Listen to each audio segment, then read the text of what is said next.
Hello, I'm Richard Vobes, the Bald Explorer. It's wet and miserable outside at the moment, so I thought today's video I'd bring you another of those stories from Philip Mercer's Tales of Olde Sussex, which was published in 1834. This story is called The Skull in the Wall. So, it seems that there was two gentlemen farmers, brothers, David and Samuel Getterson, and they had farms in Sussex and some also in France. And while they didn't farm them personally, and they had tenant farmers to look after them, they did take a great interest, obviously, in their property and would come and visit from time to time. In Washington, where one of the farms was, there was a tenant farmer, and his name was Colliston. And he owned the farm, and he had a son and a wife, presumably, and he farmed along the South Downs, just north of the South Downs, upon which there is the South Downs Way is at the top and an old Roman road at the bottom. He had a shepherd by the name of Mullen, which is a peculiar name, I have to admit, and he doesn't really say what Wiz is short for. He spells it W-I-Z, which is almost like short for wizard, but that was his name, Mullen, apparently. And he was a shepherd who was relatively new to this tenant farm. And one day, Mullen, the shepherd, had found the tenant farmer's son, who was 3 or 4, playing in the farmyard near to where a new barn had been built. And he took quite an interest in this son.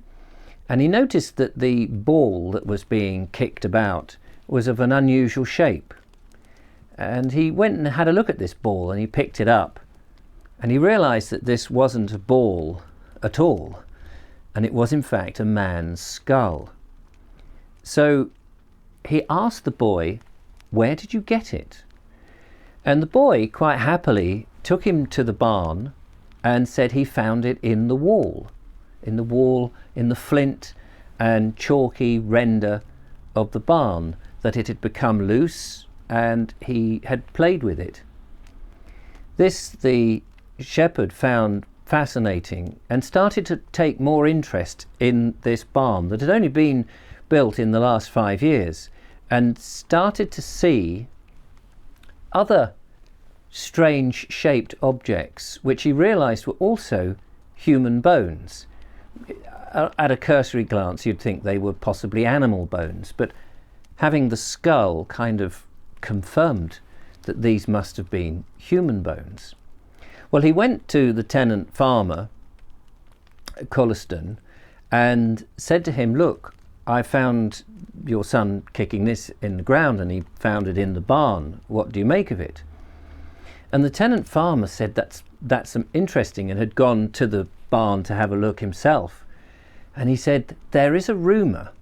He said, I'm relatively new here myself, but there is a rumour that some years ago, before the barn was built, smugglers used to use some of the tumuli. I don't know whether he used that phrase, because that's quite a modern term, isn't it? But some of the burial mounds for hiding their contraband in. And it seemed likely that the smugglers, having hollowed them out and opened them up effectively, had found human bones, and being a superstitious lot, had taken them away and possibly buried them down near the Roman road at the bottom of the downs, to keep them well clear of the burial chamber in which they put their contraband in.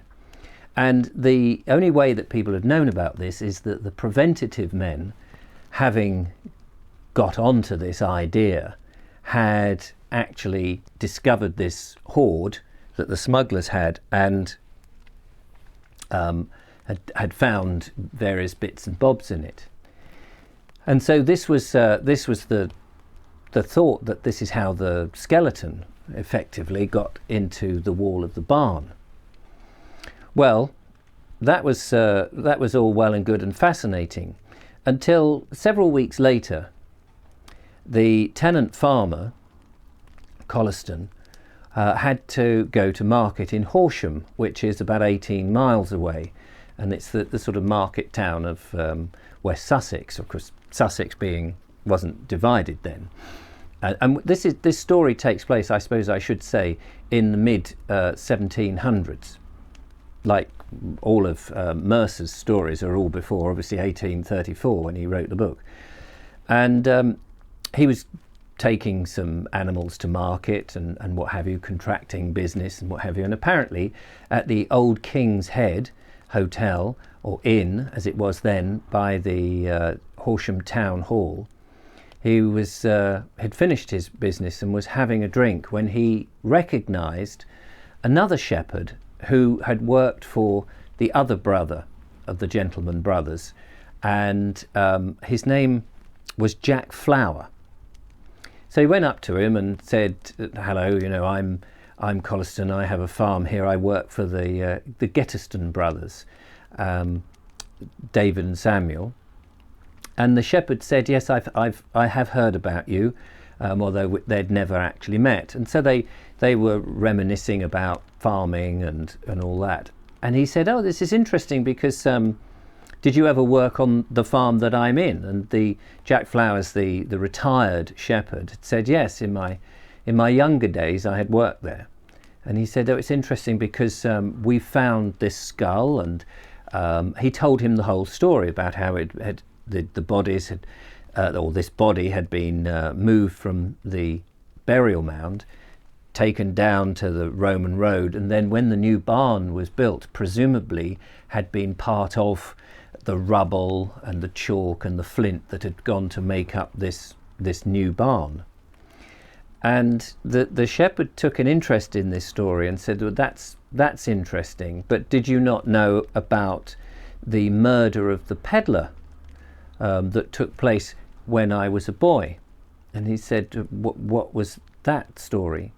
And he said, "Well, there was a roofer in Washington whose name was Thomas Naylor, and he was a bit of a Jack the Lad, a terrible rascal, and down on his luck he saw this peddler and decided to rob him of some of his goods and his money, and it seems that a fight broke out, and Thomas Naylor, the roofer, being stronger than the peddler, had bludgeoned his brains out. And as a result of this, it had been witnessed, and it had gone to the assizes at Horsham in the town hall, and he'd been arrested, he'd been placed in jail, and then later hanged on Jailers Green, which actually is in the Carfax, or was in the Carfax at that time.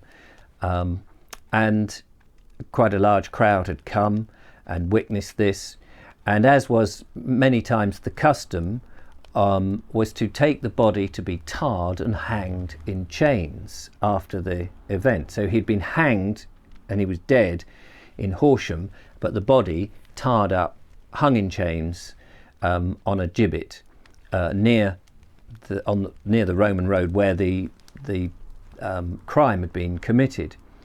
And he said this is the same spot in which the barn had later been built, because what had happened was that one night the gibbet, which had not been constructed terribly well, had fallen down, and presumably family members had claimed the body, but it was never known where the body had gone, and some felt that he was buried at the point where the gibbet was, in some of the rubble and what have you around that area.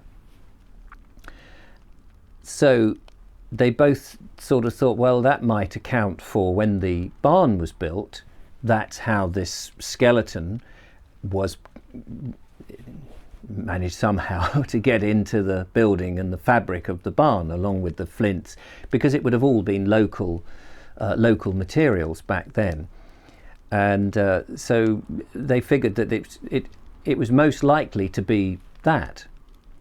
But it was as they were parting to say goodbye, the tenant farmer, Colliston, saw something hanging around the old shepherd's neck on a leather strap, and he said, what is that you have round your neck?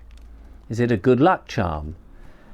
They sat down again at the table, and the shepherd took off this leather strap and showed him what was a gold coin that was hanging, had been drilled and was hanging on this leather strap. But it wasn't a complete coin. It was pretty much half of a coin. And he said, that's interesting. Why do you have this round your neck, and why is it only half a coin? I'm intrigued. And the shepherd said, well, the brothers for whom I worked principally for David and not Samuel Getterston. And David was the one who was looking after the estates in France, whereas Samuel was looking after the estates in England. But while they worked together and shared the business, they were bitter rivals, and they were constantly arguing. And he'd worked principally for David when David had worked in Sussex, but then he had to go to France to look after the estates in France. And when I retired, David gave me the gold coin, and it was only half. And he said, look, you can have this coin. It has on it our emblem, which was a serpent. And he said, it's only half the gold coin, and you can have it melted down, and it will bring you a lot of riches, and you'll have a nice lifestyle, and you can retire in peace. Or, he said, you can do a further service for me. And the old shepherd said, I'm listening. And he said, I want you to keep an eye on my brother Samuel, for I feel that he is someone who will waste the money that we have accrued, that he is of bad character, that he's not treating the staff very well, which was something that he didn't do. And the tenant farmer could agree to that. He had been a hard taskmaster. And I want you to keep an eye on him and make a note of everything, and then tell me when I return from my travels in France as I set up this new estate. So the shepherd kept this discreet eye on his ex-employer. And in return for this extra service, I will give you the other half of the coin. So the shepherd had decided that he would keep this first half and wait for the second half, because he figured it would be of more value. The tenant farmer who was sitting there in the King's Head with him was quite horrified at this and surprised. And he said, then I must show you something. And from his own purse, he pulled out another half gold coin, which he placed on the table. And the shepherd took it and matched it against the other one. And it was a perfect match, with the whole symbol of the crest on it. And he was staggered and flabbergasted and said, but where did you get this? And the tenant farmer said, I found this when I was looking at the remains of the bones in the wall of the barn, the new barn. He said he saw something that looked a bit strange, and he'd pulled it out and cleaned it up, and there it was, a coin. And he'd found it next to some of the human bones. Well, the story sort of ends there, but with this footnote. After Samuel Getterson's death in 1782, it was established that his brother, David, whom had left England to manage estates overseas, had in fact never left the country at all. His disappearance has, therefore, been a complete mystery. Well, make of that what you will. But that's another of the stories in this remarkable book, Tales of Olde Sussex by Philip Mercer. And I hope you've enjoyed it, and I hope to tell you more. Till next time, thank you so much for watching. Don't forget to follow, like and subscribe. If you've enjoyed it, give me a thumbs up. Become a patron and support what I do, and I'll bring you more stories and more videos. Till next time, bye-bye.